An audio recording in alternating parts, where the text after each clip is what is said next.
ಅಣ್ಣ ನಮಸ್ತೆ. ಹಲೋ ಹ್ಮ್ ಅಣ್ಣ ನಮಸ್ತೆ, ರಮೇಶ್ ಅಂತ ಅಣ್ಣ, ಬೆಂಗಳೂರಿಂದ. ಹ್ಮ್ ಒಂದು ಇನ್ಫಾರ್ಮೇಶನ್ ಬೇಕಾಗಿತ್ತಣ್ಣ. ಎಷ್ಟೋ ಕಡೆ ಟ್ರೈ ಮಾಡಿದೆ, ಒಂದು 2 ವಾರದಿಂದ ಟ್ರೈ ಮಾಡ್ತಾ ಇದ್ದೆ. ಕೊನೆಗೆ ಒಬ್ರು ಹೇಳಿದ್ರು ನೀವೊಂದು ವಿಡಿಯೋ ಹಾಕಿದ್ರಿ ಅಂತ, ಅದಕ್ಕೆ ಕಾಲ್ ಮಾಡ್ದಣ್ಣ. ಕದಲಿವನಕ್ಕೆ ಹೋಗೋ ಪ್ಲಾನ್ ಮಾಡಿದ್ರಣ್ಣ. ಹ್ಮ್ ಸೊ ಯಾರು ಅಡ್ರೆಸ್ ಹೇಳ್ತಲ್ಲ, ಬಟ್ ನಾನ್ ಕೇಳೋ ಇನ್ಫಾರ್ಮೇಶನ್ ಪ್ರಕಾರ ಶಿವರಾತ್ರಿಗೆ 10 ದಿವಸ ಹಿಂದೆ ಫಾರೆಸ್ಟ್ ಓಪನ್ ಇರುತ್ತೆ ಅಂತಂದ್ರು. ಮತ್ತೆ ಈಗ ನೆಕ್ಸ್ಟ್ ಯುಗಾದಿಗೆ 10 ದಿವಸ ಹಿಂದೆ ಫಾರೆಸ್ಟ್ ಓಪನ್ ಇರುತ್ತೆ ಅಂತ ಹೇಳ್ತಾ ಇದ್ರು. ಯಾರು ಸಹಾಯ ಮಾಡ್ಲಿಲ್ಲ ಅಂದ್ರೆ ದಾರಿ ಎಲ್ಲೂ ಕಾಣಿಸ್ತಾ ಇಲ್ಲ, ಹೆಂಗ್ ಹೋಗೋದು ಏನ್ ಮಾಡೋದು ಏನು ಗೊತ್ತಿಲ್ಲ. ಯಾರೋ ಒಬ್ರು ಹೇಳಿದ್ರು ಇಲ್ಲ ಈಗ ಅವ್ರ ಹತ್ರ ಅವ್ರು ಹಾಕಿದ್ರು ಅಂತಂದ್ರು. ಟ್ರೈ ಮಾಡಂತ ಮಾಡಿದೆ. ತುಂಬಾ ಧನ್ಯವಾದಗಳು ಫೋನ್ ರಿಸೀವ್ ಮಾಡೋದಕ್ಕಣ್ಣ. ಏನಿಲ್ಲ, ಶ್ರೀಶೈಲಕ್ಕೆ ಹೋದ್ರೆ ಅಲ್ಲಿಂದ ಕದಲಿವನಕ್ಕೆ ನಾನು ಹೋಗಿಲ್ಲ ಇದುವರೆಗೂ. ಬಟ್ ಅಕ್ಕ ಮಹಾದೇವಿ ಗುಹೆಗೆ ಅಲ್ಲಿಂದ ಲಾಂಚ್ ಹೋಗುತ್ತೆ, ಬೆಳಗ್ಗೆ ಹೋಗಿ ಸಂಜೆ ಬರುತ್ತೆ. ಅಕ್ಕ ಮಹಾದೇವಿ ಗುಹೆಗಳು ತುಂಬಾ ಚೆನ್ನಾಗಿದೆ. ಅಲ್ಲಿಂದ ಮುಂದೆ ಹೋದ್ರೆ ಕದಲಿವನ ಹೋಗುತ್ತೆ. ಕದಲಿವನಕ್ಕೆ ಇನ್ನೊಂದು ರಸ್ತೆ ಕೂಡ ಹೋಗುತ್ತೆ. ಅದು ಗೂಗಲ್ ಅಲ್ಲಿ ಕದಲಿವನ ಅಂತ ಟೈಪ್ ಮಾಡಿದ್ರೆ ಇದರಲ್ಲಿ ಯೂಟ್ಯೂಬ್ ಅಲ್ಲಿ ನಿಮ್ಗೆ ಫುಲ್ ಹೋಗಿರೋದು ರಸ್ತೆ ಎಲ್ಲ ಶೂಟ್ ಮಾಡಿರೋದು ಇದೆ ಅಲ್ಲಿ. ಅಲ್ಲಿ ಮಹಾರಾಷ್ಟ್ರದವರೆಲ್ಲ ಹೋಗಿದ್ದಾರೆ ಕದಲಿವನಕ್ಕೆ. ಆಕ್ಚುಲಿ ಅಲ್ಲಿ ಹೋಗ್ಬೇಕು ಅಂತ ಮನ್ಸಿದೆ, ದೇವರು ಯಾವಾಗ ಮಾಡ್ತಾರೋ ಗೊತ್ತಿಲ್ಲ. ಅಂದ್ರೆ ಅಣ್ಣ ನೀವು ಹೇಳಿದ್ರಲ್ಲ ಅಕ್ಕಮಹಾದೇವಿ ಕೇವು, ಅಲ್ಲಿಂದ ಅಲ್ಲಿಗೆ ಇವರು ಲಾಂಜ್ ಅಲ್ಲಿ 40 ನಿಮಿಷ ಅಂತ ಟ್ರಾವೆಲಿಂಗ್, ಅದೆಲ್ಲ ವಿಚಾರಿಸ್ಕೊಂಡೆ. ಅವ್ರಲ್ಲಿ ಕರ್ಕೊಂಡು ಹೋದ್ಮೇಲೆ 3 ಅವರ್ 12 ಗಂಟೆ ರಿಟರ್ನ್ ಆಗ್ಬೇಕು ಅಂತ ಏನೋ ಒಂದು ಕಂಡೀಷನ್ ಇದೆಯಂತೆ. ಮತ್ತೆ ಇವರು ತೆಲಂಗಾಣ ಆಂಧ್ರ ಪ್ರದೇಶ ಡಿವೈಡ್ ಆಗಿದೆಯಲ್ವಾ, ಸೊ ಅದಕ್ಕೆ ಅವ್ರಲ್ಲಿ ಕರ್ಕೊಂಡು ಹೋಗಲ್ಲ ಅಂತ ಕೇಳ್ಬಿಟ್ಟೆ. ಯಾಕಂದ್ರೆ ಅಲ್ಲಿ ಒಬ್ಬರು ಲೋಕಲ್ ಪರಿಚಯ ಶ್ರೀಶೈಲಂ ಅವರ. ಇಲ್ಲ, ಈಗ ಬೋಟಲ್ಲಿ ಹೋಗುದು ಬೇರೆ ರಸ್ತೆ ಇದೆ, ಬೋಟಲ್ಲಿ ಹೋಗದೆ ಇನ್ನೊಂದ್ ಕಡೆ ಈ ಚಿತ್ರದುರ್ಗದವರೆಲ್ಲ ಹೋಗ್ತಾರೆ, ಆ ಕಡೆಯಿಂದ ನಡ್ಕೊಂಡು ಹೋಗ್ತಾರೆ ಕದಲಿವನಕ್ಕೆ. ಓಕೆ, ಅಂದ್ರೆ ಇದು ಬೇರೆ ಬೇರೆ ಮಾರ್ಗನಾ? ಬೇರೆ ಮಾರ್ಗ ಇದೆ. ಇಲ್ಲಿ ಬೋಟಲ್ ಕಂಟಿನ್ಯೂಸ್ ಆಗಿ ಮುಂದೆ ಹೋಗ್ತಾರೆ. ಅದು ಏನೋಪ್ಪ, ಈ ಕಾಲದಲ್ಲೇ ನಮ್ಗೆ ಇಷ್ಟು ಕಷ್ಟ ಆಗ್ತಿದೆ. ಆ ಕಾಲದಲ್ಲಿ ಒಬ್ರು ಅಕ್ಕಮಹಾದೇವಿ ರಾತ್ರಿ ಆಗ್ಲೂ ಎನ್ನದೆ ಬಟ್ಟೆ ಇಲ್ಲದೆ, ಈ ಕಾಲದಲ್ಲಿ ಸಂವಿಧಾನ ಇದೆ, ಹೆಣ್ಣು ಮಕ್ಕಳಿಗೆ ಸ್ವಲ್ಪ ಆದ್ರೂ ಗೌರವ ಇದೆ, ಭಯ ಇಲ್ಲ. ಆ ಕಾಲದಲ್ಲಿ ಎಲ್ಲಿ ನೋಡಿದ್ರು ಕಳ್ಳರು ಕಾಕರು, ಅತ್ಯಂತ ಸುಂದರಿಯಾದ ಅಕ್ಕಮಹಾದೇವಿ, ಬಟ್ಟೆನೂ ಇಲ್ಲ ಅಮ್ಮ. ಅದು ಹೆಂಗೆ, ಯಾವ ಮ್ಯಾಜಿಕ್ ಇಂದ ಈ ಎಲ್ಲ ಕ್ರೂರ ಮೃಗಗಳು, ಊರ ಮೃಗಗಳು ಎಲ್ಲವನ್ನ ತಪ್ಪಿಸ್ಕೊಂಡು ಅಮ್ಮ ಅಲ್ಲಿ ರೀಚ್ ಆದ್ರು ಅಂದ್ರೆ ಎಂತ ಗ್ರೇಟ್ ಅಮ್ಮ ದೇವ್ರು. 100% ಅಣ್ಣ. ಅದು ಹೇಗೆ ನಡ್ಕೊಂಡು ಹೋದ್ರು ಮತ್ತೆ ಹೇಗೆ ಆ ಒಂದು ನಿರ್ಭಯತೆ ಬಂತು ಅನ್ನೋದು ನನಗೆ ಇವತ್ತು ಪ್ರಶ್ನೆಯಾಗಿ ಉಳಿದಿದೆ. ಅಂದ್ರೆ ಶಿವನನ್ನೇ ತನ್ನ ಸರ್ವಸ್ವ ಅಂತ ತಿಳಿದ ಮೇಲೆ ಭಯ ಇರೋದಿಲ್ಲ. ಆಯಮ್ಮನ್ ಭಯದ ಬಗ್ಗೆ ನಾನು ಕೇಳ್ತಿಲ್ಲ. ಅದೇನೋ ಒಂದು ಆಶ್ಚರ್ಯ ಆಗುತ್ತೆ. ಈ ಕಾಲದಲ್ಲಿ ನಮ್ಗೆ ಇನ್ಫಾರ್ಮೇಶನ್ ಗೂಗಲ್ ಎಲ್ಲ ಇದ್ರೂ ಒದ್ದಾಡ್ತೀವಿ. ಅಲ್ಲೇನಾ? ಸತ್ಯ ಸತ್ಯ ಅಣ್ಣ, ಸತ್ಯ. ಯಾಕಂದ್ರೆ ಶಿವನ ದೇವಸ್ಥಾನ ಇದೆಯಲ್ಲ ಇದು ನಮ್ಮ ಶ್ರೀಶೈಲ, ಆ ದೇವಸ್ಥಾನದ ಹಿಂಭಾಗದಲ್ಲಿ 20 ಕಿಲೋಮೀಟರ್ ಉದ್ದ ಇದೆ. ಅದು ಶಿವಲಿಂಗ ಆಕೃತಿಯಲ್ಲಿ ನದಿ ಹರಿಯುವಂತ ಕಾಡು. ಅದು 20 ಕಿಲೋಮೀಟರ್ ದಟ್ಟವಾದ ಕಾಡದು. ಅದು ಎಷ್ಟು ದಟ್ಟ ಅಂದ್ರೆ ಗಂಡಸರು ಕೂಡ ಹಗಲೊತ್ತು ವೆಪನ್ಸ್ ಇಟ್ಕೊಂಡು ಹೋಗಕ್ಕಾಗ್ತಿರ್ಲಿಲ್ಲ. ಆ ರಾಜ ಇದನ್ನಲ್ಲ, ನಮ್ಮ ಬಳ್ಳಿಗಾವಿ ರಾಜ, ಅವನು ಅಲ್ಲಿ ಹೋಗ್ಬಿಟ್ಟು ನಿಂತೋಗ್ಬಿಡ್ತಾನೆ. ನನ್ ಮುಂದಕ್ಕೆ ಹೋಗಕ್ ಆಗೋದಿಲ್ಲ. ಏನು ಅವನ ಹತ್ರ ಒಂದು 3,000-4,000 ಸೈನ್ಯ ಇರುತ್ತೆ. ಅವರೇ ಹಿಂಜಿರಿದು ಬಿಡ್ತಾರೆ. ಅಮ್ಮನ್ ಹುಡ್ಕೊಂಡು ಹೋಗ್ತಾರೆ ಕಡೆಗೆ. ಆದ್ರೆ ಅಷ್ಟೊತ್ತಿಗೆ ಅಮ್ಮ ಅಲ್ಲಿರೋದಿಲ್ಲ, ಕದಲಿವನ ಕೊಟ್ಟೋಗಿರ್ತಾರೆ. ಅಕ್ಕಮಹಾದೇವಿ ಕೇವ್ಸ್ ಅಲ್ಲಿ ಕೂಡ ಬದುಕೋಗ್ ಬಿಡಲ್ಲ ಇವರು, ಈ ರಾಜ. ಅಂತದ್ದು ಇವೆಲ್ಲ ಏನೋ ಆಶ್ಚರ್ಯ ಆಗತ್ತಪ್ಪ. ಈಗ್ಲೂ ನಿಮ್ಗೊಂದು ಆಶ್ಚರ್ಯ ಕಾದಿದೆ ಅಲ್ಲಿ. ನೀವು ಅಕ್ಕಮಹಾದೇವಿ ಗವಿಗೋದ್ರೆ ಸೇಮ್ ಅಕ್ಕಮಹಾದೇವಿ ತರನೇ ಲಕ್ಷಣ ಇರುವಂತ ಒಂದು ಹೆಣ್ಮಗು ಅಮ್ಮ ದೇವ್ರು. ನಿಜವಾಗ್ಲೂ ನನ್ ಕಾಲಿಗೆ ನಮಸ್ಕಾರ ಮಾಡ್ಬಿಟ್ಟೆ. ಅಲ್ಲೇ ಕೂತಿರ್ತಾರೆ, ಬೆಳಗ್ಗೆ ಹೋಗಿ ಸಂಜೆ ಬರ್ತಾರೋ ಅಥವಾ ಅಲ್ಲೇ ಮಲಗ್ತಾರಂತೆ. ಕರಡಿಗಳೆಲ್ಲ ಓಡಾಡುತ್ತೆ, ಹಾವುಗಳು ಮೈ ಮೇಲೆ ಓಡಾಡುತ್ತೆ. ಅಯ್ಯಮ್ಮ ಅಲ್ಲೇ ಇರ್ತಾರೆ. ನನ್ಗೆ ಅಯ್ಯಮ್ಮನ್ ಧೈರ್ಯ ನೋಡಿ ಏನ್ ಇಂಥವ್ರಿ ಮತ್ತೆ ಬರ್ತಾ ಇದಾರ ಅನ್ಸುತ್ತೆ. ನೀವ್ ಹೇಳದ್ ನೋಡ್ರೆ ಮೈಯೆಲ್ಲ ರೋಮಾಂಚನ ಆಗ್ತಾ ಇದೆ. ನಾ ಇಂಟರ್ವ್ಯೂ ಕೂಡ ಮಾಡಿದೀನಿ ಅಯ್ಯಮ್ಮನ. ಅದು ವಿಡಿಯೋ ಇದೆಯಾ? ಇದೆ. ಎಲ್ಲಿ 16,000 ವಿಡಿಯೋಗಳ ಮೇಲಿದೆ, ಎಲ್ಲಿ ಹುಡುಕ್ತೀಯೋ? ನನಗೆ ಹುಡುಕೋದ್ ಕಷ್ಟ ಆಗುತ್ತೆ. ಯಾರಾದ್ರೂ ಕೇಳಿದ್ರೆ ಲಿಂಕ್ ಹಾಕಿ ಅಂತಾರೆ. ಏನೋ ಅದು ಜೀವನದ ಗ್ರಂಥದ ತರ ಹಾಕೊಂಡು ಹೋಗ್ಬಿಟ್ಟಿದೀನಿ. ಯಾವುದೇ ನಾನು ಅಂದಿದ್ದು, ಈ ಯೂಟ್ಯೂಬ್ ಫೇಸ್ಬುಕ್ ನನಗೆ ಒಂದು ಬಿನ್ ತರ ಕಾಣಿಸ್ತು. ಅಂದ್ರೆ ಒಂದು ಮನೇಲಿ ಕಣಜದ ತರ ಕಾಣಿಸ್ತು. ನನ್ನ ಎಲ್ಲಾ ಜೀವನದ ಹುಕ್ಕಿರೋ ಹಾಲನ್ನ ಅದರಲ್ಲಿ ತುಂಬಿಟ್ಟಿದೀನಿ ಅಷ್ಟೇ. ಅದಕ್ಕೆ ಎಲ್ಲೂ ನಾನು ಸಬ್ಸ್ಕ್ರೈಬ್ ಮಾಡಿ ನೋಡಿ ಅಂತ ಕೇಳ್ಕೊಂಡೇ ಇಲ್ಲ. ಯಾಕೆ ಗೊತ್ತಾ, ಅದೊಂದ್ ಕಡೆ ಇರುತ್ತಲ್ಲ, ಹಂಗಾದ್ರೂ ದಾಖಲೆ ನಮ್ ಕಂಪ್ಯೂಟರ್ ಖಾಲಿ ಆಗ್ಬೋದು ಅನ್ನೋ ಕಾರಣಕ್ಕೆ ಹಾಕ್ತಾ ಹೋದೆ. ಇವತ್ತಲ್ದಿದ್ರೆ 1000 ವರ್ಷ ಆದ್ಮೇಲೆ ಯಾರಾದ್ರೂ ನೋಡ್ಬೋದೇನೋ ಅನ್ನೋ ಭಾವನೆ ಅಷ್ಟೇ. ಇಲ್ಲ, ನೀವು ಸತ್ಯ ಅಣ್ಣ. ಈಗ ನೋಡಿ, ಆ ವಿಷಯ ನಂಗೆ ತಿಳಿದಾಗಿಂದಾನೆ ನಾನು ನಿಮ್ಗೆ ಕಾಲ್ ಮಾಡಿ ಪ್ರಯತ್ನ ಪಟ್ಟು ಒಂದ್ಸಲಿ ಮಾತಾಡುವ. ಯಾಕಂದ್ರೆ ನನ್ಗೇನೋ ಒಂಥರ ಹುಚ್ಚಣ, ತುಂಬಾ ಆನಂದ. ದತ್ತಾತ್ರೇಯ ಪಾದಕೆ ಇದೆ ಅಂತ ಕೇಳ್ಪಟ್ಟೆ. ಹೌದೌದು, ದಾರಿಲಿ. ಹಾ, ದತ್ತಾತ್ರೇಯ ಪಾದಕೆ ಅಂತ ಕೇಳ್ಪಟ್ಟೆ. ಆಮೇಲೆ ಮಾರ್ಕಂಡೇಯ ಋಷಿಗಳು ಅಲ್ಲಿದ್ರು. ಎಲ್ಲ ದಾರಿ ಉದ್ದಕ್ಕೂ ನಿಮ್ಗೆ ಅನೇಕ ಋಷಿಗಳು ಕದಲಿವನದಲ್ಲಿ ಕಾಣ್ತಾರೆ. ಅದನ್ನೇ ಅಲ್ಲಮ ಪ್ರಭುಗಳು ಹೇಳ್ತಾರೆ, ಹೋಗಮ್ಮ ಕದಲಿವನಕ್ಕೆ ಹೋಗು. ಬಾಳೆ ಗೊನೆಗಳು ಬಾಗಿ ಸ್ವಾಗತಿಸುತ್ತಂತೆ ಅಕ್ಕ ಮಹಾದೇವಿಯನ್ನ. ಆ ಕದಳಿ ಅಂದ್ರೆ ಬಾಳೆ ಅಂತ. ಅಮ್ಮ ತಿಂತಾ ಇದ್ದಿದ್ದೆ ಬಾಳೆಹಣ್ಣು.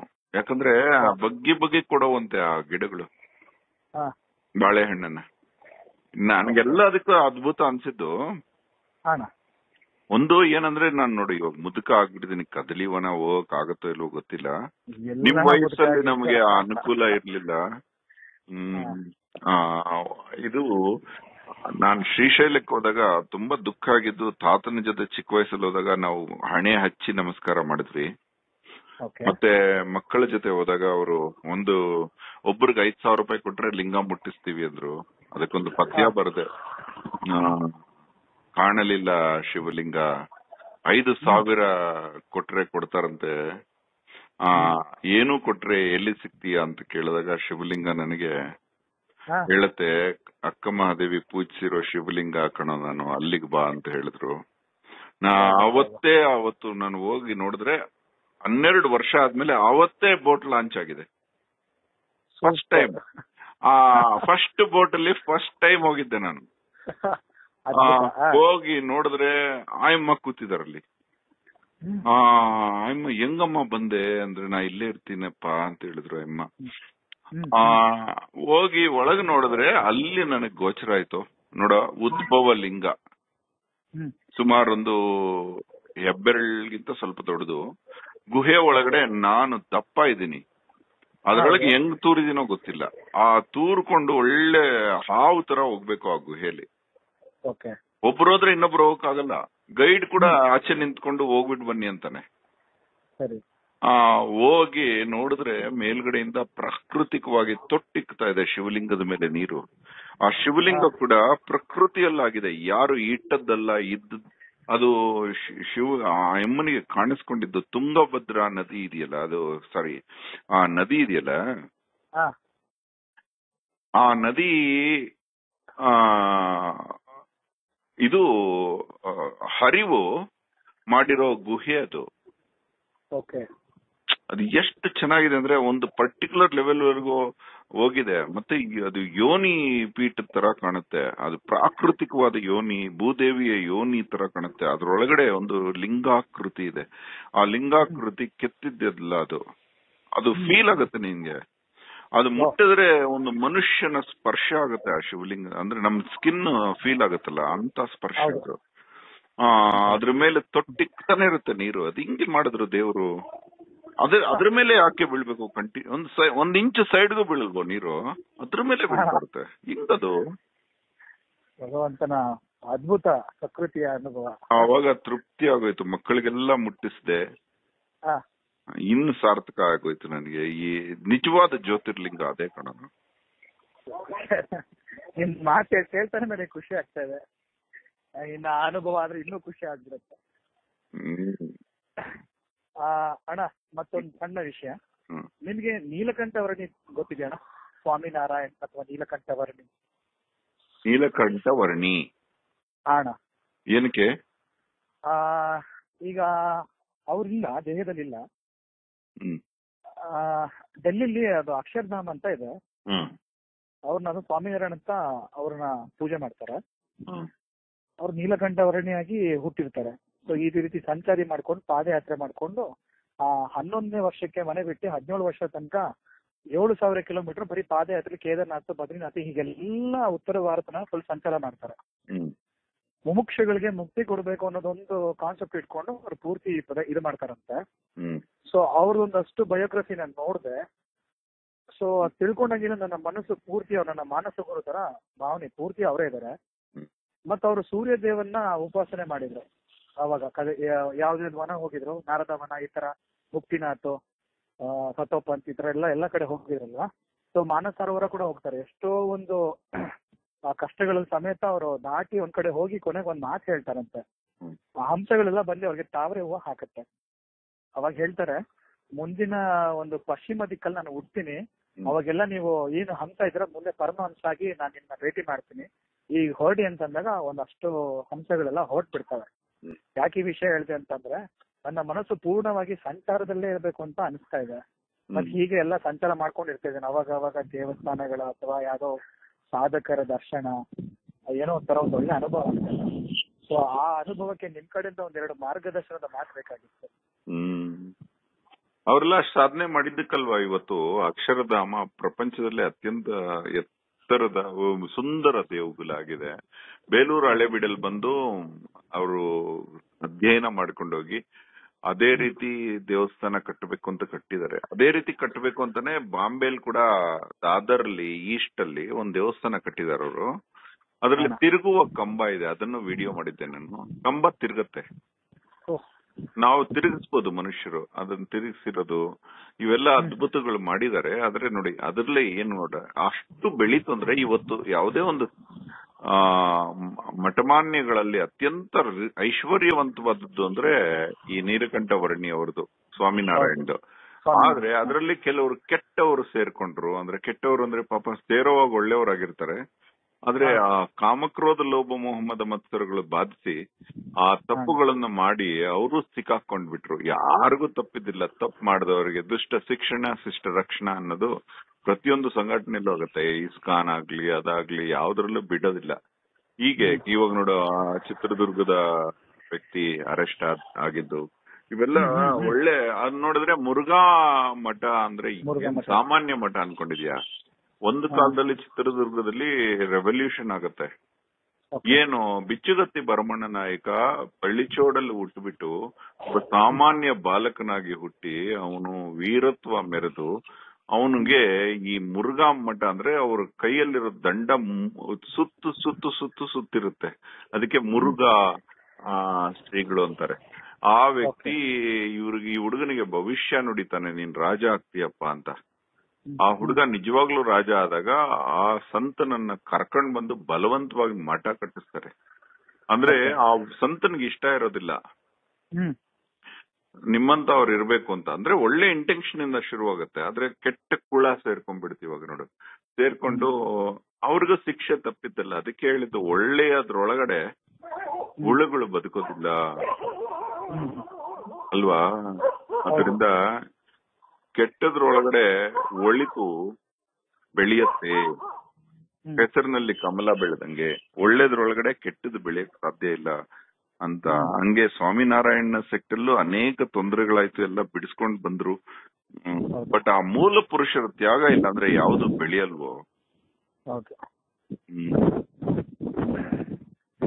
ತುಂಬಾ ಸಂತೋಷ ಆಯ್ತಲ್ಲ. ತುಂಬಾ ಥ್ಯಾಂಕ್ಸ್ ಅಣ್ಣ, ನೀವು ಕಾಲ್ ರಿಸೀವ್ ಮಾಡಿ. ಆಕ್ಚುಲಿ ನಾ ಇನ್ನೊಂದ್ಸಲಿ ಒಂದ್ಸಲಿ ಫೋನ್ ಮಾಡಿದ್ದೆ, ಅವಾಗ ಅಷ್ಟು ಆ ಮನಸ್ಥಿತಿ ನನಗಿರ್ಲಿಲ್ಲ. ಬಟ್ ತುಂಬಾ ವಿಡಿಯೋಗಳು ನಿಮ್ದು ತುಂಬಾ ನೋಡಿದ್ದೀನಿ. ಬಟ್ ನೀವ್ ಆಡೋ ಮಾತುಗಳು, ಆ ಒಂದು ಜ್ಞಾನದ ವಿಷಯ ನೀವ್ ತಿಳ್ಕೊಂಡು, ನೀವ್ ಹೇಳಾದ್ಮೇಲೆ ಕೆಲವೊಂದ್ಸಲಿ ಗಂಗಾಧೇಶ್ವರಿಗೂ ಹೋಗಿದ್ದೆ. ಅವಾಗ ಒಬ್ಬೊಬ್ಬರಿಗೆ ಹೇಳ್ತಾ ಇದ್ದೆ, ನಿಂಗೆ ಅವ್ರ ಹತ್ರ ನೋಡಿ ಇಲ್ಲೇ ತಪಾಸ್ ಮಾಡಿದೆ ಅಂತ, ಇಲ್ಲ ಅವ್ರ ಜ್ಞಾನೋದಯ ಆಯ್ತು ಅಂತ ಅಷ್ಟು ವಿಷಯಗಳು ಯಾರೋ ಹೇಳ್ಬಾರ್ದು. ಬಟ್ ನಿಮ್ಮ ಜ್ಞಾನ ವಿಷಯ ತಿಳ್ಕೊಂಡು ತುಂಬಾ ಆನಂದ ಆಯ್ತು. ಯಾವ್ದೇ ರೀತಿ ಸ್ವಾರ್ಥ ಇಲ್ದಿರ, ಯಾವ್ದೇ ರೀತಿ ಒಂದು ಎಕ್ಸ್ಪ್ರೆಷನ್ ಇಲ್ದಿರ ನಿಷ್ಕಾಮವಾಗಿ ಅವ್ರ ಹತ್ರ ಜೀವನದಲ್ಲಿ ನಿತ್ಯ ಸೂರ್ಯೋದಯ ಆಗತ್ತೆ. ಜ್ಞಾನೋದಯ ಅಂದ್ರೆ ಏನು ಅಂತ ಗೊತ್ತಿಲ್ಲ, ಜ್ಞಾನ ಅನ್ನೋದೇ ಗೊತ್ತಿಲ್ಲ. ಬಟ್ ತಪಸ್ಸು ಅಂದ್ರೆ ಅರ್ಥನೇ ಗೊತ್ತಿಲ್ಲ. ಅಲ್ಲಿ ಇದ್ದಿದ್ದು ನಿಜ. ತಪಸ್ಸು ಜ್ಞಾನೋದಯ ದೊಡ್ಡ ದೊಡ್ಡ ಮಾತುಗಳು, ನಿಮ್ಮಂತವ್ರೆಲ್ಲ ಮಾತಾಡ್ಬಿಡ್ತೀರಿ. ಆದ್ರೆ ಅಲ್ಲಿ ಇದ್ದಿದ್ದು ನಿಜ.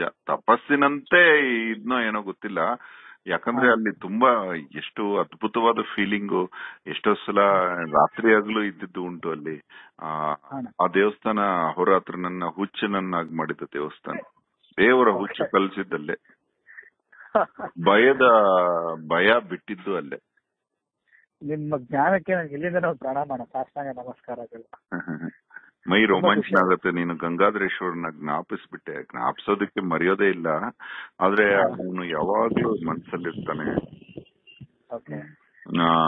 ಯಾವಾಗ್ಲೂ ನನಗೆ ಕಾಂಪೌಂಡ್ ಒಳಗಿಲ್ವೋ ನಾನು ಹೊರಗೂ ಇದೀನಿ ಅಂತ ತಿಳ್ಕೊಳ್ಳುವಂತ ಹೊರಗಡೆ ಕತ್ತಿಡಿದ ಆಚೆ ನುಗ್ಗಿದ್ರು ನಾನು ಆ ದೇವಸ್ಥಾನದ ಕಾಂಪೌಂಡ್ ಬಿಟ್ಟು ಹೊರಗಡೆ ಹೋಗ್ತಾ ಇರ್ಲಿಲ್ಲ. ಅಲ್ಲಿ ನಾನು ಹೊರಗೆಲ್ಲ ಇದೀನೋ ಒಳಗೆ ಹುಡುಕ್ತಿಯಲ್ಲೋ ಅಂತ ಹೇಳಿ ನನ್ನ ಕಡೆಗೆ ಬೆಂಗಳೂರಿಂದಾನೇ ಆಚೆ ಬಿಸಾಕ್ಬಿಟ್ರು. ಹೋಗಂತ ವಿಶ್ವ ಎಲ್ಲ ಸುತ್ಸೋಂಗ್ ಮಾಡ್ಬಿಟ್ರು. ಎಲ್ಲಿ ಇಂಟ್ರೆಸ್ಟ್ ಇಲ್ಲ, ಎಷ್ಟು ವಾಪಸ್ ಬರ್ತೀನೋ ಅಷ್ಟು ದೂರ ತಳ್ಳಿದ್ರು. ನಾನ್ ಜೀವನ ಪರ್ಯಂತ ಅವನ್ ದರ್ಶನ ಇಲ್ದೆ ಬದುಕಲೇಬಾರ್ದು ಅನ್ಕೊಂಡಿದ್ರೆ ಎಲ್ಲ ಸುಳ್ಳು ಮಾಡ್ಬಿಟ್ರು. ಬಟ್ ಆದ್ರೆ ಅದ್ಭುತನೇ ನಡೆದಿದ್ದಿಲ್ಲ. ಹೌದೌದು, ಅದ್ಭುತ ನಡೆದೆ. ಇವತ್ತು ನನ್ನಲ್ಲಿ ಆಸೆ ಸತ್ತೋಯ್ತೇನೋ ಅಂತ ಅನ್ನಿಸ್ತಾ ಇದೆ. ಅಂದ್ರೆ ಊರು ಸುತ್ತೋ ಆಸೆ ಇಲ್ಲ, ದೇಶ ಸುತ್ತೋ ಆಸೆ ಇಲ್ಲ. ಹೆಂಗ್ ಬಂದ್ರೆ ಹೆಂಗ್ ತಗೊಳ್ಳೋದು, ಹೆಂಗ್ ಬಂದ್ರೆ ಹೆಂಗ್ ಸ್ವೀಕರಿಸೋದು, ಯಾರು ಕರೆದ್ರೆ ಹೋಗೋದು, ನಾನಾಗ್ ನಾನು ನಿರ್ಧಾರ ಮಾಡೋದಿಲ್ಲ. ನನ್ನ ನಿರ್ಧಾರಗಳನ್ನ ಶೂನ್ಯ ಮಾಡಿ ಪರ ನಿರ್ಧಾರಗಳನ್ನ ಅದಕ್ಕೆ ದೇವ್ರ ನಿರ್ಧಾರ ಅಂತ ಹೇಳ್ಕೊಂಡು ಬದುಕುವಂತ ಪರಿಸ್ಥಿತಿ ಬಂದ್ಬಿಡ್ತು. ಕೆಲವೊಂದು ವಿಷಯಗಳನ್ನ ನಿಮ್ಮ ವಿಷಯಗಳಲ್ಲಿ ಕೆಲವೊಂದು ನೋಡ್ದೆ. ಅಂದ್ರೆ ನೀವು ಆ ಹಳೆ ಒಂದು ಚಂದನ ಟಿವಿಯಲ್ಲಿ ಕೆಲವೊಂದು ಲೈಕ್ ಏನ್ ಹೇಳ್ತಾರೆ ಕವಿ ಅಂತ ಹೇಳ್ತಾರೆ ಅಥವಾ ಬರೀ ಬರಹಗಾರ ತರ ನೀವೆಲ್ಲ ಅಟೆಂಡ್ ಮಾಡಿ ನಾನು ನೋಡಿದ್ದೆ. ಅವಾಗ ನನಗೆ ಅವಾಗ ಶಾಕ್ ಆಯ್ತು. ಹೇಗೆ ಇವ್ರು ಈ ರೀತಿ ಲೆವೆಲ್ ಇಷ್ಟು ಲೆವೆಲ್ಗೆ ಸಾಧನೆ ಮಾಡಿದ್ದಾರೆ, ಹೇಗೆ ಈ ಜ್ಞಾನ ವೃದ್ಧಿ ಆಯ್ತು, ಯಾವ ರೀತಿ, ಯಾವ ಜನ್ಮ ಸುಕೃತ, ಏನು ಎತ್ತ ತುಂಬಾ ಅರಿವಿಗೆ ಸಿಗ್ಲಿಲ್ಲ. ಯಾಕಂದ್ರೆ ನೀವು ಒಂದಷ್ಟು ವಿಷಯ ಹೇಳ್ತೇನೆ, ಹುಟ್ಟಿದ ಆಂಧ್ರ ಅಂತ ನಾವು ಹೇಳ್ದಂಗೆ ನೆನಪು ನನಗೆ ಅಷ್ಟು ನೆನಪಿಲ್ಲ. ಬಟ್ ನೀವು ಕೆಲವೊಂದು ಎಪಿಸೋಡ್ ಅಲ್ಲಿ ಹೇಳಬೇಕಾದ್ರೆ ಆಂಧ್ರದಲ್ಲಿ ಹುಟ್ಟಿದ್ದೆ, ನಮ್ಮ ಊರು ಈ ತರ ಅಂತೆಲ್ಲ ವಿಷಯಗಳು ಹೇಳ್ತಾ ಇದ್ರಿ. ಅಂದ್ರೆ ನಮ್ ತಾಯಿ ಹುಟ್ಟಿರೋ ಮನೆ ಆಂಧ್ರ ಪ್ರದೇಶ ಆಗಿತ್ತು, ಅಂದ್ರೆ ಅದು ಕರ್ನಾಟಕನೇ ಆಗಿತ್ತು. ಯಾಕಂದ್ರೆ ವಿಜಯನಗರ ಸಾಮ್ರಾಜ್ಯದ 2ನೇ ರಾಜಧಾನಿ ಆಗಿತ್ತು ಪೆನುಗೊಂಡೆ.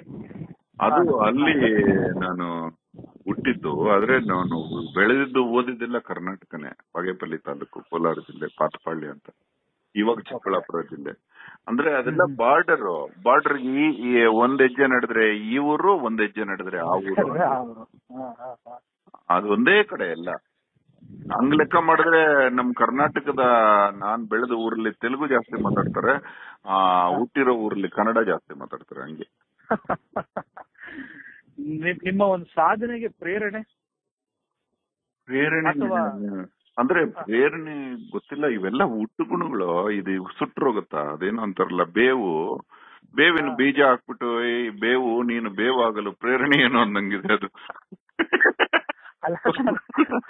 ನನ್ನ ಮಾತಿನ ಅರ್ಥ ಅಲ್ಲ. ಅಂದ್ರೆ ನನ್ನ ಪ್ರಶ್ನೆ ಯಾವ ರೀತಿ ಅಂತಂದ್ರೆ, ನೀವ್ ಈ ಜನ್ಮದಲ್ಲಿ ಬಂದಾದ್ಮೇಲೆ ಎಲ್ಲ ಒಂದು ಯೂಟರ್ನ್ ಅಂತ ಸಿಕ್ಕಿರುತ್ತೆ. ಗವಿ ಗಂಗಾಧರೇಶ್ವರ ದೇವಸ್ಥಾನ ಒಂದು ರೀತಿ ಯೂಟರ್ನ್ ಸಿಕ್ತು. ಯೂಟರ್ನ್ ಅನ್ನೋದಕ್ಕಿಂತ ಭಯ ಎಂತ ಅದ್ಭುತವಾದ ದೇವಸ್ಥಾನ ಅದು. ಅಂದ್ರೆ ಅದು ನನಗೆ ಇಷ್ಟ ಆಗಿದೆ. ಮಾನವ ನಿರ್ಮಿತ ಅಲ್ಲ ಅದು, ಅದು ಪ್ರಾಕೃತಿಕ ಗೌತಮ ಪೂಜಿತ, ಭಾರದ್ವಾಜ ಪೂಜಿತ. ಅದು ಒಂದು 200 ಜನ ಕೂತ್ಕೊಳ್ಳುವಂತ ಗುಹೆ ಅದು. ಅದನ್ನ ಮುಂದ್ಗಡೆ ಈ ಒಂದು ಕೆಂಪೇಗೌಡರಿಗೆ ಪ್ರೇರಣೆ ಆಗಿದ್ದು ಕವಿ ಗಂಗಾಧರೇಶ್ವರ ದೇವಸ್ಥಾನ. ಕೆಂಪೇಗೌಡರು ಅಲ್ಲೇ ಇರ್ತಾರೆ, ಒಂದ್ ಚಿಕ್ಕ ಮನೇಲಿ ಇರ್ತಾರೆ. ಕೆಂಪೇಗೌಡರದ್ದು ಒಂದು ವಿಚಾರ ಗೊತ್ತಾ ನಿಂಗೆ? ಆ ವ್ಯಕ್ತಿ ರಾಜ ಆಗಿದ್ದ ಹೆಂಗೆ ಅಂದ್ರೆ ಸಂಪೂರ್ಣ ಕಾಮನ್ ಮ್ಯಾನ್ ತರನೇ ನಡ್ಕೊಂಡ್ರೆ. ಅವತ್ತು ಅಹಂಕಾರ ಇಲ್ಲ, ಗರ್ವ ಇಲ್ಲ, ಮನುಷ್ಯನಿಗೆ ಸುಪೀರಿಯಾರಿಟಿ ಕಾಂಪ್ಲೆಕ್ಸ್ ಇಲ್ಲ, ಇನ್ಫೀರಿಯಾರಿಟಿ ಇಲ್ಲ. ಸಿಪಾಯಿ ಎಂತ ಕೋಣೆಯಲ್ಲಿ ಇರ್ತಾನೋ ಆತನು ಹಂಗೆ. ಆ ಕೋಣೆಯಲ್ಲಿ ಕೂಡ ಹೆಣ್ಮಕ್ಳು ಮಲ್ಕೊಂಡ್ರೆ ಆತ ಆಚೆ ಬೈಲಲ್ಲೇ ಸಿಪಾಯಿಗಳ ಜೊತೆ ಮಲಗುವಂತಹ ಗುಣ. ಸಿಪಾಯಿಗಳಿಗೆ ಸಂಬಳ ಕೊಡ್ತಿದ್ದ, ಆದ್ರೆ ತನಗ್ ಮಾತ್ರ ಈ ಶಿವಗಂಗೆಯಲ್ಲಿ ಸಂಬಳ ಕೊಡುವಂತ ಒಂದು ಮಂಟಪ ಇದೆ. ಅಲ್ಲಿ ಸಿಪಾಯಿಗಳಿಗೆಲ್ಲ ಸಂಬಳ ಕೊಟ್ಮೇಲೆ ಅವರು ಮಂತ್ರಿ ತರ ಕೆಲಸ ಮಾಡೋರು ಕೇಳ್ತಾರೆ, ಎಲ್ಲ ಮುಗ್ದೋಯ್ತಲ್ಲ ದೊರೆ, ಇನ್ನನ್ನ ನಿಮ್ಗೇನು ಉಳಿದಿಲ್ವಲ್ಲ ಅಂದ್ರೆ, ಇಲ್ಲ ಅವರೆಲ್ಲ ಚೆನ್ನಾಗಿ ಇದ್ರೆ ಅಷ್ಟೇ ಸಾಕಲ್ಲೇನೋ ನಮ್ಗೆ, ಅವ್ರಿಗೆ ಕೊಡೋ ಹಂಗಾದ್ರೂ ಆಗ್ತಾ ಇದ್ದಿಲ್ಲ ಅಂತ ಹೇಳ್ತಾರೆ.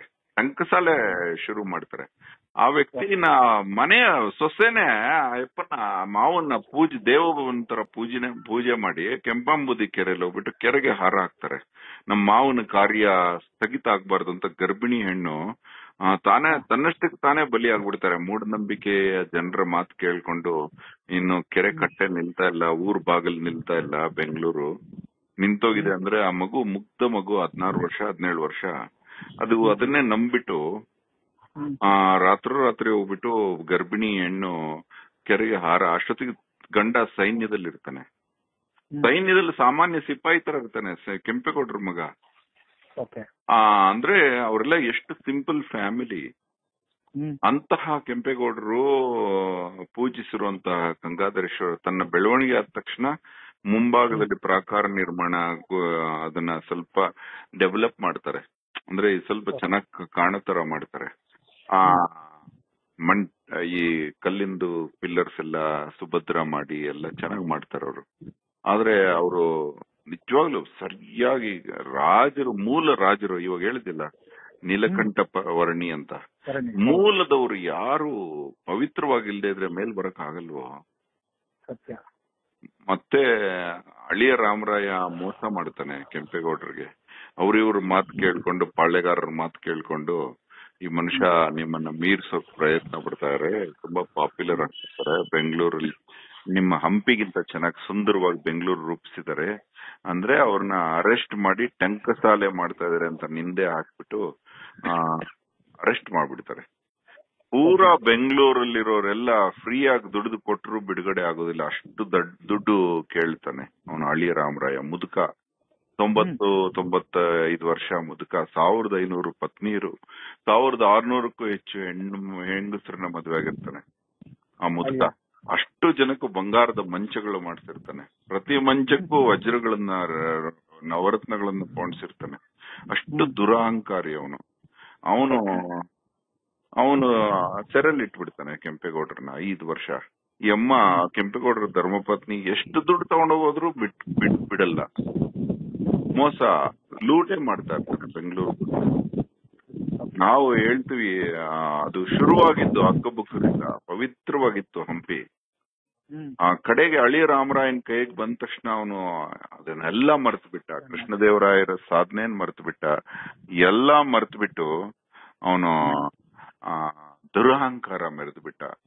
ಸುಲ್ತಾನ್ರಿಗೆಲ್ಲ ದಬ್ಬಾಳಿಕೆ ಮಾಡ್ತಿದ್ದ. ಕಡೆಗೆ ಒಬ್ರು ಸುಲ್ತಾನ ತುಂಬಾ ಸುಂದರವಾಗಿರೋ ಒಂದು ಹೆಣ್ಣು ಮಗುನ ಕಳಿಸ್ತಾರೆ. ಅಳಿಯ ರಾಮರಾಯನಿಗೆ ಮುಂದೆ ನರ್ತನ ಮಾಡ್ಬಿಟ್ಟು ಆ ಹುಡುಗಿ ನೀನ್ ಏನ್ ಬೇಕೋ ಕೇಳು ಅಂದ್ರೆ ನನಗೆ ಬಂಗಾರದ ಚಪ್ಪಲಿ ಬೇಕು ಅಂತ. ಬಿಜಾಪುರ ಸುಲ್ತಾನ್ ಗೊತ್ತಿರುತ್ತೆ, ಸೊಂಟದಿಂದ ಕೆಳಗಡೆ ಬಂಗಾರ ಹಾಕಿದ್ರೆ ಲಕ್ಷ್ಮಿ ಓಡೋಗ್ಬಿಡುತ್ತೆ ಅಂತ ಹೇಳಿರ್ತಾರೆ ಅಲ್ಲಿನ ಆತನ ಪಂಡಿತರು. ಅದಕ್ಕೆ ಅವನು ನಿನಗೊಂದು ನನಗೊಂದು ಅಂತ ಮಾಡಿಸ್ಬಿಡ್ತಾನೆ. ಅದು ಅಲ್ಲದೆ ಆ ಎಮ್ಮನ ಇದು ಕೇಳು, ನಿಮ್ಮ ಸೇನಾಧಿಪತಿ ನನ್ನ ಅಣ್ಣ ಆಗ್ಬೇಕು ಅಂತ ಕೇಳ್ತಾರೆ. ಇವತ್ತಿಗೂ ನೋಡಿ ಆ ವಿಜಯ ವಿಠಲ ಗುಡಿ ಹಿಂಭಾಗದಲ್ಲಿ ಅವ್ರದ್ದು ಗುಂಬದ್ ಒಂದು ಕಟ್ಕೊಟ್ಟು ಅವ್ರಿಗೊಂದು ಕಾಂಪೌಂಡ್ ಬಿಟ್ಕೊಡ್ತಾನೆ ಆ ಸೇನಾಧಿಪತಿಗೆ. ಫುಲ್ ಆಕೆ ವಂಶ ಒಂದು 3-4 ಸಾವಿರ ಜನ, ಮಾವಂದ್ರು, ಚಿಕ್ಕಪ್ಪಂದ್ರು ಎಲ್ಲಾರು ಬಂದು, ದೊಡ್ಡಪ್ಪಂದ್ರು, ತಂದೆ ತಾಯಿ, ದೊಡ್ಡ ವಂಶನೇ ಬಂದು ಅಲ್ಲಿ ಮನೆ ಮಾಡ್ಬಿಡುತ್ತೆ ಆ ಹುಡುಗಿದು. ಅಷ್ಟೇ. ಅದಾದ ನಂತರ ಯಾವಾಗ ಇವ್ರು ಚಪ್ಪಲಿ ಹಾಕೊಂಡ್ಬಿಡ್ತಾರೋ ಬಂಗಾರದ್ದು, ಆ ಲಕ್ಷ್ಮಿ ವಿಜಯಲಕ್ಷ್ಮಿ ವಿಜಯನಗರ ಬಿಟ್ಟು ಗುಲ್ಬರ್ಗಾ ಕಡೆ ಹೊರಟೋಗುತ್ತೆ. ಆವಾಗ ಆ ಯುದ್ಧದಲ್ಲಿ ರಕ್ಕಸ ತಂಗಡಿ ತಾಳಿಕೋಟೆ ಯುದ್ಧದಲ್ಲಿ ಎಲ್ಲ ಕಳ್ಕೊಂಡ್ಬಿಡ್ತಾರೆ, ಅವನ್ನ ತಲೆ ತೆಗೆದು ಬಿಡ್ತಾರೆ ಮೋಸ ಮಾಡಿ. ಮೋಸಕ್ಕೆ ಮೋಸ ಅಂತಾನೆ ಹೇಳ್ಬೋದು. ಆದ್ರೆ ಅಷ್ಟೊತ್ತಿಗಾಗ್ಲೇ ಈ ಮಂಚಗಳು, ಆಸ್ತಿಗಳು ಎಲ್ಲ ಪೆನ್ಗೊಂಡೆ ಮತ್ತೆ ಚಂದ್ರಗಿರಿಗೆ ಸಾಗಿಸ್ಬಿಡ್ತಾರೆ ಅವನ ಮಕ್ಕಳು, ತಮ್ಮಂದ್ರು ಎಲ್ಲ. ಅವ್ರಿಗೇನು ಸಿಗಲ್ಲ ಶತ್ರುಗಳಿಗೆ. ತುಂಬಾ ದುಃಖ ಆಗತ್ತೆ. ಅವನು ಎಲ್ಲಾ ನಾವಾಬ್ರು ಎಲ್ಲ ದುಃಖ ಪಟ್ಕೊಂಡು, ಅವ್ರಿಗೂ ಗೆದ್ದವ್ರಿಗೂ ಸಿಗಲ್ಲ, ಸೋತವ್ರಿಗೂ ಸಿಗಲ್ಲ. ಬಿಜಾಪುರ ಸುಲ್ತಾನ್ಗೆ ಸಿಗತ್ತೆ, ಆದ್ರೆ ಅದನ್ನ ಅನುಭವಿಸಕ್ಕಾಗಲ್ಲ. ಆ ದುಡ್ಡಲ್ಲಿ ಆ ಜುಮಾ ಮಸೀದಿ ಕಟ್ಟಿದ್ರೆ ಆ ಮಸೀದಿ ಕೂಡ ಇವತ್ತೆಲ್ಲ ಪಾಳು ಬಿದ್ದೋಗಂಗಾಗಿದೆ. ಯಾಕಂದ್ರೆ ಕೆಟ್ಟ ದುಡ್ಡಲ್ಲಿ ದೇವಸ್ಥಾನ ಕಟ್ಟಿದ್ರು, ಮಸೀದಿ ಕಟ್ಟಿದ್ರು, ಚರ್ಚ್ ಕಟ್ಟಿದ್ರು, ಏನ್ ಕಟ್ಟಿದ್ರು ರಕ್ತದ ದುಡ್ಡಲ್ಲಿ ಅದು ಪತನಾನೇ ಆಗೋದು. ಅದರಿಂದ ಕಟ್ಟುವ ದುಡ್ಡು ಎಲ್ಲರ ಮನಸ್ಸಿನಿಂದ ಆಗಿರ್ಬೇಕು, ಬಲವಂತದಿಂದ. ಈ ಗಣಪತಿ ಕಲೆಕ್ಷನ್ ಮಾಡ್ತಾರಲ್ಲ, ಕೊಡ್ರಿ ಕೊಡ್ರಿ ಅಂತ, ಹಂಗ ಬಲವಂತದಿಂದ ಕೊಡಿಸಿದ್ರೆ ಅಲ್ಲಿ ದೇವ್ರ ಹೆಂಗೋ ಇರೋಕ್ ಸಾಧ್ಯ? ಮನಸ್ಸಿಂದ ಕೊಡ್ಬೇಕು. ತುಂಬಾ ಮಾತಾಡ್ತಾ ಇದೀನಲ್ಲ? ಇಲ್ಲ, ನನಗೆ ತುಂಬಾ ಖುಷಿ ಆಗ್ತದೆ. ಆಯ್ತು, ಇದೆಲ್ಲ ಆದ್ಮೇಲೆ ಅವಾಗ ಕೆಂಪೇಗೌಡರು ಬಿಡುಗಡೆ ಆಗ್ತಾರೆ. ಕೆಂಪೇಗೌಡರಂತ ಅವ್ರನ್ನ ಬಂಧಿಸಿದ್ದಕ್ಕೆ ಹಳ್ಳಿಯ ರಾಮರಾಯ ತಲೆನೇ ಕಳ್ಕೊಂಡ್ಬಿಡ್ತಾನೆ. ಅದಕ್ಕೆ ಏನು ಯಾವತ್ತೇ ಆಗ್ಲಿ ಸತ್ಯದ ವಿರುದ್ಧ ಅಹಂಕಾರ ಇದೆ ಅಂತ ದುಡ್ಡಿದೆ ಅನ್ನೋ ಮತದಲ್ಲಿ ಹೋರಾಡಬಾರದು. ಏನು ದುರಹಂಕಾರ. ನೀವ್ ಹೇಳೋ ಮಾತಿಂದ ನನ್ನ ಕಣ್ಣಲ್ಲಿ ನೀರು ತುಂಬೋತಾ ಆಯ್ತು. ಯಾಕಂದ್ರೆ ಈ ಒಂದು ವಿಷಯದಲ್ಲಿ ನಾನು ಒಂದು ವಿಷಯ ನೋಡಿದ್ದು, ಮನುಷ್ಯ ಎಷ್ಟೇ ಕೆಟ್ಟವನಾಗಿದ್ರು ಒಂದು ಸಮಯ ಸಿಗುತ್ತೆ, ಆ ಸಮಯದಲ್ಲಿ ಬದಲಾವಣೆ ಅತ್ಯಗತ್ಯ ಅಂತ. ಆವಾಗ್ಲೂ ಬದಲಾವಣೆ ಆಗ್ಲಿಲ್ಲ ಅಂದ್ರೆ ಅವನ ಪತನ ಪಕ್ಕ ಫಿಕ್ಸ್ ಅಂತ. ಪತನ ಅದು ವಿಜಯನಗರದ ಪತನ ಇದೆಯಲ್ಲ, ಅದು ಮಿತಿ ಮೀರಿದ ಪತನ. ಅದು ಅದೊಂದ್ರಲ್ಲ ವರ್ಲ್ಡ್ಗೆ ಒಂದು ಎಕ್ಸಾಂಪಲ್ ಕಣಪ್ಪೆ. ನಿಜಾನ. ನೀವು ಲಕ್ಷ್ಮಿ ಅಂತ ಹೇಳಿದ್ರಿ, ಲಕ್ಷ್ಮಿ ಅಂತ ಹೇಳಿದ್ರಿ ಅಲ್ವಾ? ನೀವ್ ಒಂದು ವಿಡಿಯೋದಲ್ಲಿ ಹಾಕಿದ್ರಿ, ಸಾಲ ಮಾಡಿದ್ರೆ ಮತ್ತೆ ಸಾಲ ಮಾಡಲ್ಲ ಅಂತ ಅಂದ್ರೆ ಅದು ನನ್ಗೆ ಇವತ್ತು ನೆನಪಿದೆ. 18 ತಿಂಗಳು ಸಾಲ ಮಾಡಿದ್ರೆ ಇದ್ರೆ ಒಂದ್ 5 ಸಲ ಪರೀಕ್ಷೆ ಆಗತ್ತೆ, ಆ ಪರೀಕ್ಷೆ ಗೆದ್ರೆ ವಿಶ್ವದಲ್ಲೇ ಪ್ರಖ್ಯಾತ ಆಗ್ತಾನೆ ಅಂತ ನೀವು ಒಂದ್ ವಿಡಿಯೋ ಹಾಕಿದ್ರಿ. ಹಂಪಿ ಹತ್ರ ದೇವಸ್ಥಾನ ಅಂತ, ಅದೊಂದು ಸ್ಕ್ರೀನ್ ಶಾಟ್ ಇಟ್ಕೊಟ್ಟಿದ್ದೆ. ಮಾಲ್ಯವಂತ ಅಂತ ದೇವಸ್ಥಾನ ಅದು. ರಾಮರು ಪೂಜಿಸಿರೋ ಲಕ್ಷ್ಮಿ. ರಾಮರು ಅಲ್ಲಿ ಲಕ್ಷ್ಮಿನ ಪೂಜೆ ಮಾಡ್ತಾರೆ. ರಾಮರು 4 ತಿಂಗಳು ಇರ್ತಾರಲ್ಲಿ ಮಾಲ್ಯವಂತ ಬೆಟ್ಟದಲ್ಲಿ. ಮಾಲ್ಯವಂತ ಅಂತ ಹಂಪಿಲಿ ಒಂದು ಬೆಟ್ಟ ಇದೆ. 4 ತಿಂಗಳು ಅವನು ಸುಗ್ರೀವ ಮಾತು ತಪ್ಪಿಬಿಡ್ತಾನೆ. ನೀನ್ ವಾಲಿನ್ ಕೊಂದ್ರೆ ನಾನ್ ಸೀತೆ ಹುಡುಕೊಡ್ತೀನಿ ಅಂತ ಕಮಿಟ್ಮೆಂಟ್ ಆಗತ್ತೆ. ಯಾವಾಗ ವಾಲಿನ್ ಕೊಂದ ತಕ್ಷಣ ವಾಲಿ ಹೆಂಡತಿ ತಾರಾ ಮತ್ತೆ ತಾರಾ ತನ್ನ ಪತ್ನಿ ರಮೆಯನ್ನು ಕೂಡ ಅವನು ವಾಲಿ ಮದುವೆ ಆಗ್ಬಿಟ್ಟಿರ್ತಾನೆ. ಅವಾಗ ಇವನು ತಾರಾ ಮತ್ತೆ ರಮೆ ಇಬ್ಬರನ್ನ ಮದುವೆ ಆಗ್ಬಿಟ್ಟು ಐಷಾರಾಮಿಗೆ ಹೊಟ್ಟೋಗ್ತಾನೆ. ಐಷಾರಾಮಿ ಜೀವನ ನಡೆಸ್ಬಿಟ್ಟು ಮೋಸ ಮಾಡ್ಬಿಡ್ತಾನೆ. ರಾಮ ಅವ್ರಿಗೆ ಕೊಟ್ಟ ಮಾತು ಮರೆತು ಬಿಡ್ತಾನೆ. ರಾಮ 4 ತಿಂಗಳು ಕಾಯ್ತಾರೆ, ಇವನು ಜ್ಞಾಪಿಸ್ಕೋತಾನೆ ಅಂತ. ಕಡೆಗೆ ಸೀತೆ ಸೀತೆ ಅಂತ ಹೊರಳಾಡ್ಕೊಂಡು ಆ ಮಾಲ್ಯವಂತ ಬಂಡೆಗಳ ಮೇಲೆ ರಾಮ ಹೋಗ್ತಾ ಇದ್ರೆ ಮೈ ಮೇಲೆ ಹಾವುಗಳೆಲ್ಲ ಹರಿತಾ ಇತ್ತಂತೆ, ಕರಡಿಗಳೆಲ್ಲ ನಡೆದು ಹೋಗ್ತಾ ಇತ್ತಂತೆ. ಅದನ್ನ ನೋಡಕ್ಕಾಗದೆ ಲಕ್ಷ್ಮಣ ಅಣ್ಣನಿಗೆ ಕೇಳದೆ ಹೋಗ್ಬಿಡ್ತಾನೆ ಸುಗ್ರೀವನ ಹತ್ರ. ಏಯ್ ನಮ್ಮ ಅಣ್ಣ ನಿನ್ ವಾಲಿನ ಕೊಂದ್ರೆ ನಾನ್ ನಿನ್ನನ್ ಕೊಂದು ಬಿಡ್ತೀನಿ, ಮಾತ್ ತಪ್ತೀಯ ನಾವ್ ಕತ್ತೆ, ನಾಚಿಕೆ ಆಗಲ್ಲ ನಿನಗೆ? ಐಷಾರಾಮಿ ನರ್ತನ ಬೇರೆ ಮಾಡಿಸ್ಕೊತಾ ಇರ್ತಾನಲ್ಲಿ, ನರ್ತನ ಸೇವೆ. ನಾಚಿಕೆ ಆಗಲ್ಲ? ನಿನ್ನ ಒಂದೊಂದು ಪಾರ್ಟ್ ಇಲ್ದಂಗ್ ಮಾಡ್ಬಿಡ್ತೀನಿ ಅಂತಾನೆ ಲಕ್ಷ್ಮಣ.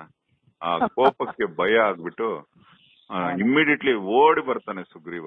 ಬಂದು ರಾಮನ್ ಕಾಲಿಗೆ ಬೀಳ್ತಾನೆ, ತಪ್ಪಾಯ್ತು ಅಂತ ಹೇಳಿ ಇಮ್ಮಿಡಿಯೇಟ್ಲಿ ಲಂಕೆ ಕಡೆಗೆ ಎಲ್ಲಾ ಕಡೆ ಪ್ರಪಂಚದ ಎಲ್ಲಾ ಕಡೆ ಕಳಿಸ್ತಾನೆ ಹುಡುಕೋರ್ನ.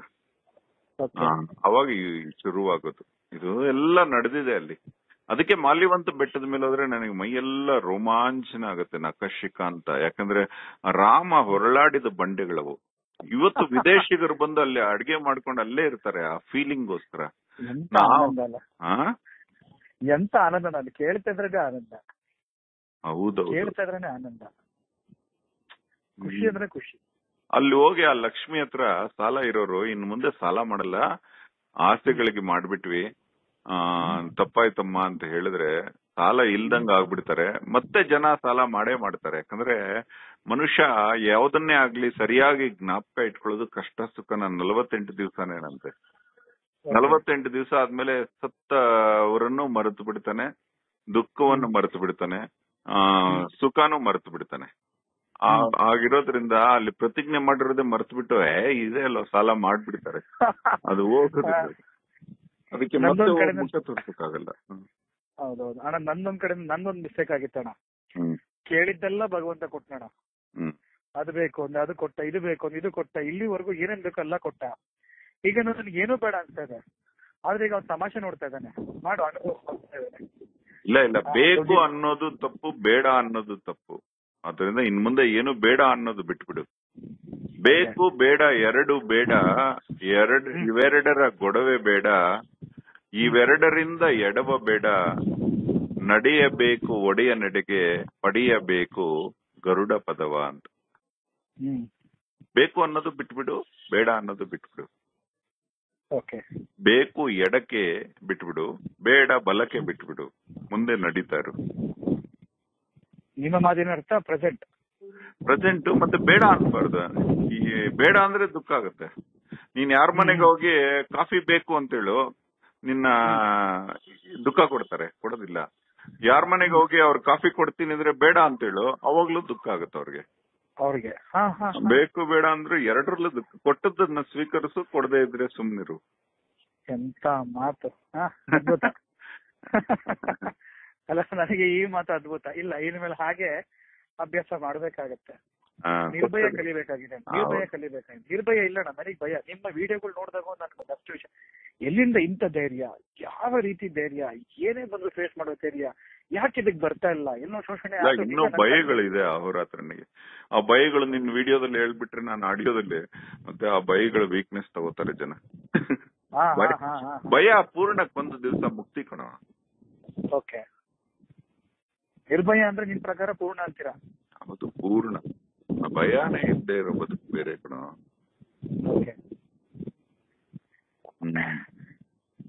ತುಂಬಾ ಖುಷಿ ಆಯ್ತು. ಅಹೋರಾತ್ರನಿಗೆ ದೇಶದ ಭಯ ಇದೆ, ದೇಶದ ಆಸೆ ಇದೆ, ದೇಶಭಕ್ತಿ ಅನ್ನೋದು ಕೂಡ ಆಸೆ ಕಣ. ಅದು ನನ್ನ ದೇಶ ಚೆನ್ನಾಗಿರ್ಬೇಕು ಅನ್ನೋದು. ಇವೆಲ್ಲ ಎಲ್ಲವನ್ನ ತೊರೆದು ವಿಶ್ವ ಮಾನವನಾಗಬೇಕು ನಾವು.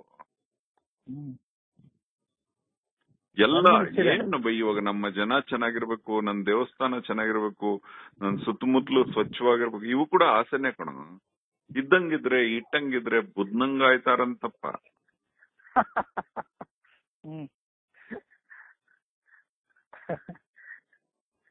ಆ ಒಂದು ಮನಸ್ಥಿತಿ ಬರ್ಬೇಕ. ನಂದೊಂದು ಆಸೆ ಇದೆ ಅಣ್ಣ, ನೆರವೇರುತ್ತಣ.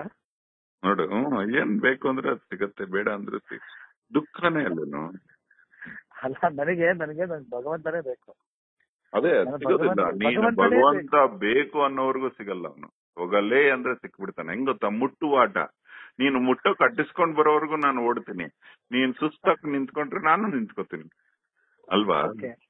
ದೇವರು ಕೂಡ ಅಷ್ಟೇ, ನೀನ್ ಅಟ್ಟಿಸ್ಕೊಂಡ್ ಹೋದಷ್ಟು ದೂರ ಓಡ್ತಾನೆ. ನೀನು ನಿಂತ್ಕೊಂಡ್ಬಿಟ್ರೆ ಅವನು ನಿಂತ್ಕೋತಾನೆ, ಸ್ವಲ್ಪ ಟೈಮ್ ಸಿಗ್ತದ ಅಂತ. ನಿಂತ್ರೆ ಸಿಗೋನು ಭಗವಂತ, ಓಡಿದ್ರೆ ಓಡೋನ್ ಭಗವಂತ, ಕೆಟ್ರೆ ಕೆಡೋನ್ ಭಗವಂತ. ಅದಕ್ಕೆ ಸುಟ್ರೆ ಸುಡೋನ್ ಭಗವಂತ. ಅಂದ್ರೆ ನೀನ್ ಸುಟ್ರೆ ನಿನ್ನನ್ ಸುಡುತ್ತೆ, ನೀನ್ ಸುಖ ಕೊಟ್ರೆ ನಿನ್ಗೆ ಸುಖ ಕೊಡುತ್ತೆ, ಅದೇ ಭಗವಂತ. ಸುಟ್ಟರೂ ಸುಡದವನ ಸುಡುವುದೆಲ್ಲಿಂದ ಅಲ್ವಾ? ಅವನು ಆದಿ ಭಿಕ್ಷು, ಅವನು ಕೊಡುವುದೆಲ್ಲಿಂದ? ಅವನೇ ಭಿಕ್ಷೆ ಬಿಡ್ತಾ ಇದ್ದಾನೆ, ಅವನು ನಮಗೆಲ್ಲಿಂದ ಕೊಡ್ತಾನ? ತಿನ್ನದವ ಪೂಜಿಸುವ ತಿನ್ನದವನವನು. ನೀನೇನು ತಿಂದೆ ಪೂಜಿಸಿದ್ರೆ ಅವನು ತಿನ್ನೋದಿಲ್ಲ, ಅವನು ಉಪವಾಸ ಕುತ್ಕೋತಾನೆ ಪೂಜೆಗೆ. ನೀನ್ ಸಸ್ಯಾಹಾರ ತಿಂದು ಕುತ್ಕೊಂಡ್ರೆ ಅವನು ಸಸ್ಯಾಹಾರ ತಿಂದೆ ಕುತ್ಕೋತಾನೆ. ನೀನ್ ಮಾಂಸಾಹಾರ ತಿಂದು ಕುತ್ಕೊಂಡ್ರೆ ಮಾಂಸಾಹಾರದಲ್ಲಿ ಕುತ್ಕೋತಾನೆ. ತಿನ್ನುವವರ ನೈವೇದ್ಯ ಸ್ವೀಕರಿಸುವವನು, ತಿನ್ನುವವರ ನೈವೇದ್ಯ ತಿನ್ನುವವನವನು. ಅಂದ್ರೆ ಬೇಡ್ರ ಕಣ್ಣಪ್ಪ ಮಾಂಸ ಇಟ್ರು ತಿಂದ.